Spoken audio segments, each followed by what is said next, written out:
this is Terry Doherty with Mom's Choice Award winner Dawn Stevens, author of the award-winning picture book, The Little Pot. Dawn, welcome. Thank you. Tell me a little bit about The Little Pot. What was the inspiration for creating your book? It was a book written really about my life. I've had several different jobs, career paths that I've been on, and with each one trying to figure out what God's purpose was in having this job or doing this and what I was supposed to grow up to be. And so the Little Pot is a character that kind of goes through that same transition. He's made by the potter and tries to figure out what his purpose is. The potter fills him with papers and he thinks he's going to be a really smart paper pot, and then his purpose is to be smart, but then he's dumped out and the potter makes a new pot for that purpose. Then he's given coins and he feels that his purpose is to be rich and he'll be a coin pot, but the potter makes another vessel for that purpose and he's empty again. So it talks about all the emptiness that we feel in life as we go through transitions. Finally, the little pot is given a flower and believes that its purpose is to be beautiful, but the flowers don't stay. They end up changing and turning to strawberries, and Little Pot discovers that his true purpose is to bear fruit for the potter, so he becomes a fruit pot. And the lesson in it is that we're all vessels made by the potter to grow fruit and just show love and joy, peace to others. Very cool. Now you mentioned the potter. Do people automatically assume that that is a Christian God, or did you sort of build it so that it's a lesson of faith regardless of how you practice? It's I just let people kind of make their own assumptions on that. When I'm doing author visits with it, if I'm in front of a specific Christian crowd who allows me to bring out that aspect, I do with the children. If not, we just talk about the potter as a creator, or I just kind of leave it open-ended so that it fits faiths of the reader, how they want to interpret it. That's what I liked about it. I absolutely loved it when I read it.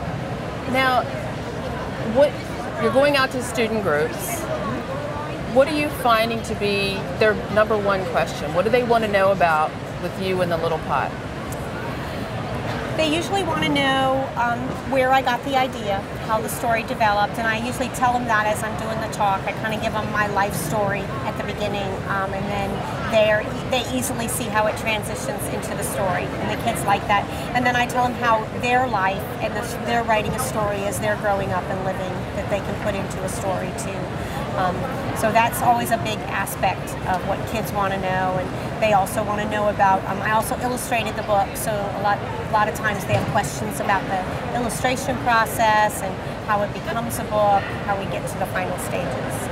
Now, with doing the illustration and the writing, did you find one of the processes easier than the other? Was it easier to draw than it was to write, or vice versa?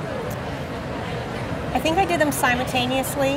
I'm a very visual person, so as I'm creating things, I'm typically creating pictures at the same time. The pictures, I think, went through a bigger transition than the story.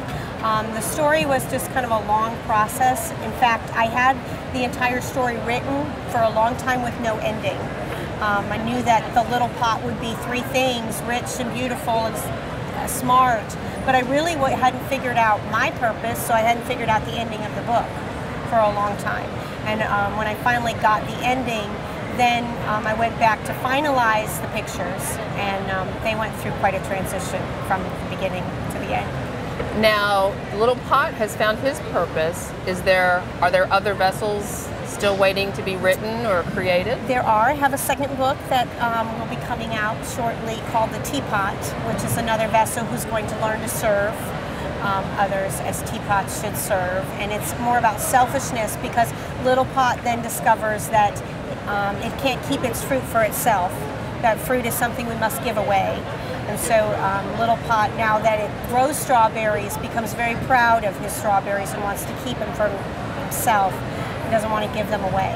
So that's the next lesson in the next book. So as I learn lessons in life, so does Little Pot, and the vessels around it just keep growing. Cool. Thank you so much for sharing, and congratulations again on your award. Thank you. This is Terry Doherty speaking with Dawn Stevens. Thanks.